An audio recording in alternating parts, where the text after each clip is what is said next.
The Delhi police team carrying Sagar Sharma of Lucknow, who entered the security of Parliament by breaching, has left for his residence in Lucknow by road. There is an atmosphere of fear for Sagar Sharma's mother and family. In an exclusive conversation with Hornbill TV, Sagar's mother said that her son has been tricked. He is not a criminal, does not do wrong to anyone. His method is wrong, but his thinking is right. Let's have a look at the details with our correspondent from Lucknow. संसद में सत्र की कार्रवाई के दौरान दो युवक, जिनमें से एक का नाम सागर शर्मा है, जो लखनऊ का रहने वाला है, उसको लगातार जांच एजेंसियां पूछताछ कर रही हैं और आज लखनऊ लाया जा रहा है। सागर की मां मेरे साथ में हैं, इनसे पूछते हैं, बात करेंगे कि आखिर उसका जीवन कैसा था, क्योंकि बचपन से मां ने पाला है तो वो बता पाएंगी कि किस तरीके की सोच का था और कैसा था। आंटी जी, सागर जो अभी पूरी तरीके से सुर्खियों में है और उससे पूछताछ करी जा रही है, कैसे व्यक्तित्व का व्यक्ति था, किस तरीके का उसका नेचर है? मेरे बेटे का नेचर बहुत अच्छा था और उसने कभी गलत बात की नहीं और लोगों से भी कभी गलत बात नहीं की, हमेशा अच्छी बातें करा करता था वो। इसलिए मेरे बेटे पे बहुत विश्वास है हमको कि वो कभी गलत काम नहीं कर सकता। और मेरा बेटा बहुत अच्छा है और भगत सिंह को इतना पूछता था कि वो हमें भी इतना नहीं मानता था। उनके ऊपर बहुत विश्वास था उनको। क्या कभी बचपन से अभी तक कुछ इस तरीके का इंसिडेंस भगत सिंह को लेकर के? हाँ, थोड़ा बड़ा हुआ है उसके बाद से उन्हीं को मानता था और उन्हीं की बातें करे, उन्हीं की खोज करता था, उन्हीं की किताबें पढ़ता था, उन्हीं के बारे में बात करता था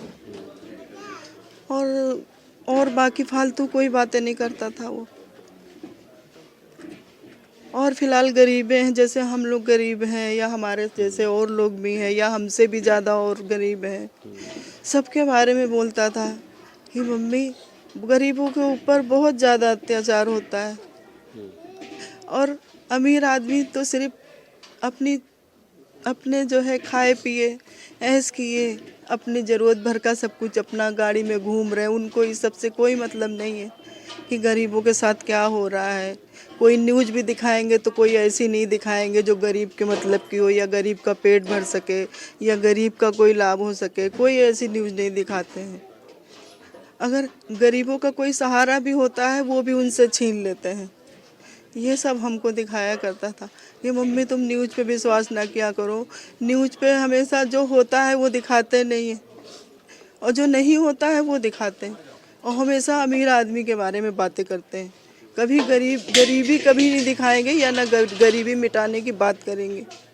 कभी राशन बांट दिया, बस उसी से गरीबी दूर हो गई। उससे पूछताछ के भी वक्त और आप भी बता रही हैं कि भगत सिंह का फैन था, तो क्या कभी वो इस तरीके की बातें करता था कि समाज को सुधार देंगे या क्रांतिकारी वाला कुछ ऐसा? हाँ, तो हम बोलते थे उससे, बोलता था कि हम करेंगे, हमसे जो हो सकेगा हम पूरी कोशिश करेंगे सुधारने की। हम बोलते थे उसको कि तुम अकेले कुछ नहीं कर सकते हो, जब इतने बड़े बड़े कहाँ पहुँच गए, वो तो कुछ कर नहीं पाए, तुम क्या करोगे?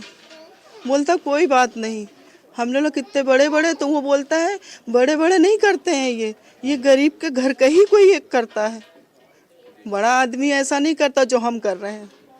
हमको ऐसे बोलता था।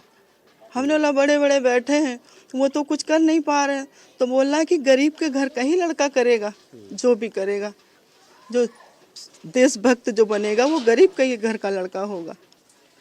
दिल्ली गया था वो आपको बता के कि प्रदर्शन में शामिल होने जा रहे हैं, तो क्या कोई इसके साथ का दोस्त वगैरह भी था जिसके बारे में कुछ जिक्र किया था?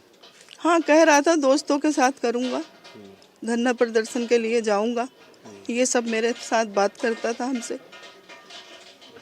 तो हम डरते ही रहते थे क्योंकि हमारा इकलौता बेटा है, तो हम डरते ही रहते थे क्योंकि सच्चाई कोई दिखाता नहीं है और हम ऐसे घर के हैं नहीं जो हम उसका साथ दे पाएँ, मगर हम बता ज़रूर सकते हैं कि हाँ मेरा बेटा ऐसा नहीं है, मेरा बेटा बहुत अच्छा है। कैसे पढ़ा, कैसी पढ़ाई की उसने, सरकारी स्कूल में उसको मैंने पढ़ाया, पढ़ाई भी उसकी कई बार परेशानियों की वजह से छूटी है। हॉस्पिटल में ऑपरेशन भी हुआ है उसका नाक का, तब 1 साल उसका चला गया। कई बार उसका जो है घर में परेशानी की वजह से भी दिक्कत आई है। अभी उसको दिल्ली से जांच एजेंसियां यहाँ पे ला रही हैं, पूछताछ करी जाएगी, तो आपको कुछ इसके बारे में जानकारी दी गई? हाँ बोला है, बेटे को लेके आ रहे हैं, यहाँ पे जानकारी लेने के लिए आएंगे। अभी आप कैसी सरकार से कुछ मदद की बात क्या कहना चाहेंगे? सरकार से यही मदद है हमारी, हमारे बेटे को गलत साबित ना करें और उसकी बातों पे विश्वास करें जो वो कहना चाहता है, और हमारा इकलौता बेटा है, उसकी परेशानियां समझी जाए और उसे छोड़ दिया जाए। तो सागर शर्मा की मां है ये, जिनकी आंखों में झलकते आंसू इनके दर्द को साफ तौर से बयां कर रहे हैं। इनका कहना है कि इनका बेटा गलत नहीं है, क्योंकि बचपन से इन्होंने उसको पाला है और हमेशा वो अच्छी बातें करता था, कभी इस तरीके के कृत्य नहीं कहा। और साफ तौर से इनका ये आरोप है कि उसको बरगलाया गया है। उसके साथ जो लोग थे, जब दिल्ली वो गया था प्रदर्शन में, तो कहीं ना कहीं उनकी बातों में रह करके उसने इस तरीके के कदम उठाया। फिलहाल अभी जांच एजेंसियां उसको दिल्ली से यहाँ लेकर के आ रही घर पर और पूछताछ करेगी, तब देखना होगा कि किस तरीके के तथ्य सामने आते हैं। वीडियो जर्नलिस्ट विजय के साथ अशर असरार, हॉर्नबिल टीवी, लखनऊ।